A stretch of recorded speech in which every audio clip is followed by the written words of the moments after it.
शर्मा जी जब से क्लिनिक से आए ना आप 4 बार मेरा शुगर चेक कर चुके हैं।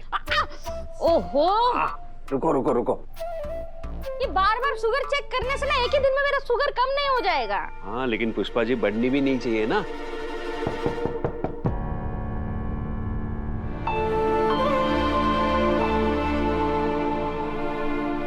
जी नमस्ते सर। नमस्ते। सर मैं health is wealth mediclaim company से आया हूँ। क्या आपने अपना मेडिक्लेम करवा लिया? मेडिक्लेम वो क्या होता है? सर आजकल हर इंसान शुगर बीपी जैसे गंभीर बीमारी से जूझ रहा है। मेडिक्लेम में आप हर साल एक छोटा सा अमाउंट पे करते हैं और जब कभी मेडिकल इमरजेंसी आती है तो कंपनी आपके हॉस्पिटल के सारे बिल चुकाती है। और बीमार पड़े ना तो बोलो बोलो। अरे शर्मा जी आप भी ना किन के चक्करों में पड़े हैं?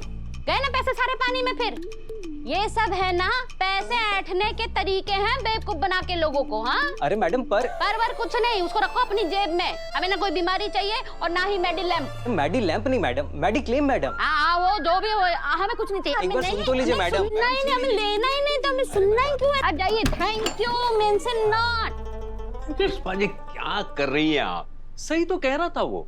अरे देखिए इमरजेंसी के वक्त वो मेडिक्लेम चाहिए ना, बीमा जैसा ही है ये। पर मेरे पास तो मेरा बीमा है ना। मैं अच्छे से जानती हूँ कि कल को अगर मुझे कुछ हो गया ना तो आप सब कुछ संभाल लेंगे मेरे बीमा। बीमारी का खर्चा ज्यादा हो तो कई बार आम आदमी की जेब छोटी पड़ जाती है। मेडिक्लेम हुआ तो ऐसा वैसा समय आने पे पुष्पा जी को हेल्प मिल सकती है। आप सब जानती हो कि पुष्पा जी की शुगर निकली है और डॉक्टर ने उन्हें एक्सरसाइज करने के लिए कहा है और खाने पर कंट्रोल करने के लिए कहा है, पर पुष्पा जी है कि किसी की सुनती नहीं है। ये आप हमें क्या बता रहे हैं गोपाल भैया? पुष्पा के सामने अगर खाना पड़ा हो ना तो उसको रोकने के लिए 4 आदमी भी कम पड़ जाते हैं।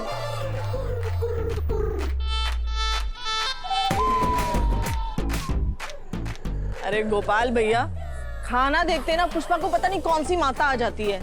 जैसे अर्जुन को सिर्फ मछली की आंख दिखती थी, पुष्पा को सिर्फ खाना दिखता है बस। और ये हमें रोकना होगा और इसके लिए मैंने सोचा है कि पुष्पा जी के लिए एक योगा टीचर लगवा दूं। पर वो टीचर एक स्टूडेंट के लिए हमारे चांदनी चौक के मोहल्ले में नहीं आ सकता। हाँ तो अगर आप में से कोई इस चीज के लिए तैयार हो जाए तो शायद बात बन सकती है। क्या आप में से कोई अपनी पुष्पा के लिए इतना कर सकता है?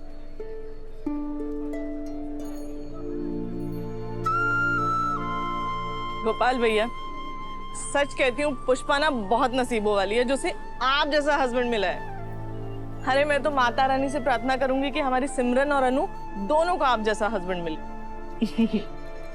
और रही बात योगा की, मैं तैयार हूँ। मैं भी तैयार हूँ। गोपाल भैया हम भी। मैं भी तैयार हूँ ना। अरे thank you thank you thank you. अब सब लोग पुष्पा के लिए इतना कुछ कर रही है। Thank you.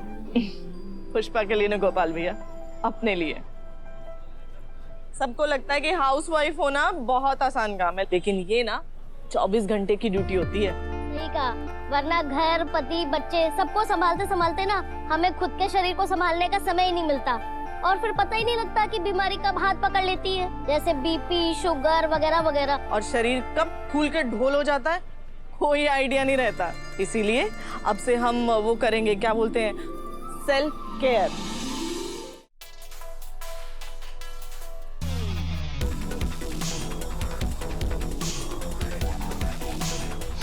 कैसे हैं आप? मैं अच्छी हूँ, तुम कैसी हो? मैं अच्छी हूँ।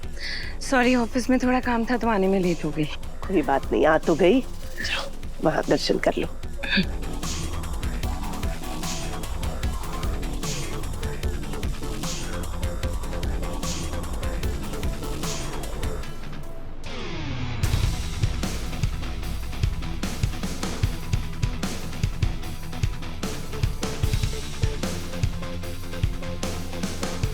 झेंडी जी।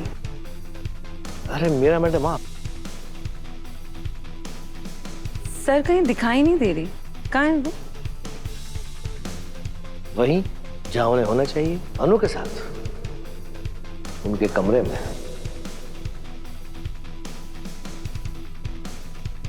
वो वहाँ क्या कर रही है? आराम।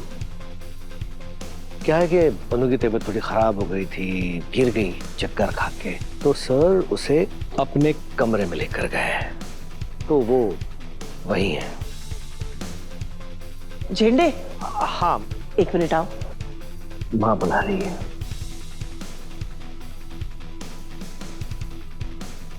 मैं तो अनु को इस घर तक पहुंचने से रोकना चाहती थी, पर घर तो क्या, सीधा सर के बेडरूम तक पहुंच गई वो।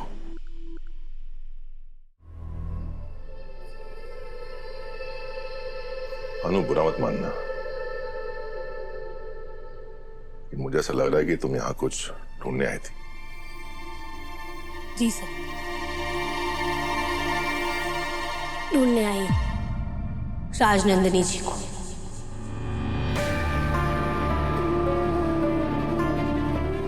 माफी को और खुद की सेल्फ रिस्पेक्ट को। क्या? सर, एक शादीशुदा आदमी से प्यार करने की गलती तो की है ना मैंने। जाने अनजाने में ही सही, मैंने खुद के संस्कारों के साथ धोखा किया, राजनंदिनी जी के साथ धोखा किया। सर, मैं आपको बता नहीं सकती, इतनी बेचैनी लगती है ना मुझे, खुद से आंखें मिलाकर खुद को आईने में देख नहीं पा रही हूँ, अपने माँ बाप की आंखों में आंखें मिलाकर बात नहीं कर पा रही हूँ सर। हर वक्त ना एक बोझ सा फील होता है, और इससे बचने का सिर्फ और सिर्फ एक तरीका है सर, मुझे राजनंदिनी जी से मिलकर उनसे माफी मांगनी है। सर, मुझे प्लीज बता दीजिए वो कहाँ है, मैं बस उनसे मिलकर उनसे माफी मांगना चाहती हूँ, तभी मुझे अच्छा फील होगा। क्या आप प्लीज मुझे उनसे एक बार मिलवा सकते हैं? सर प्लीज कुछ कहिए।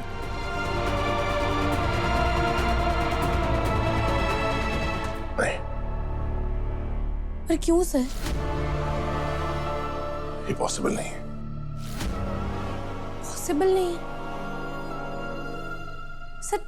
क्यों पॉसिबल नहीं है? आप मेरा विश्वास कीजिए, मैं कोई सीन या कोई ड्रामा नहीं क्रिएट करना चाहती, मैं सिर्फ उनसे मिलकर उनसे अपने किए की माफी मांगूंगी।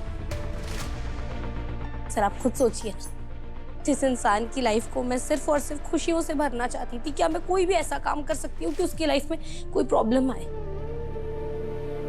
सर, मैं ऐसा कुछ नहीं कहूंगी, ट्रस्ट मी, जिससे आपके और राजनंदिनी जी के बीच में कोई भी दरार आए या मिसअंडरस्टैंडिंग आए, क्योंकि सर जाने अनजाने में ही सही मैंने कहीं ना कहीं उस खुशी को पाने की कोशिश की है जो सिर्फ उनकी थी, उस प्यार को पाने की कोशिश की है जिस पर सिर्फ और सिर्फ उनका हक था। सर, मैं जब तक उनसे माफी नहीं मांग लेती ना, खुद को आईने में ठीक से देख भी नहीं पाऊंगी सर। इसलिए प्लीज प्लीज आपसे हाथ जोड़कर विनती है, मुझे एक बार उनसे मिलने दीजिए, मैं सिर्फ उनसे माफी मांगना चाहती हूँ, प्लीज।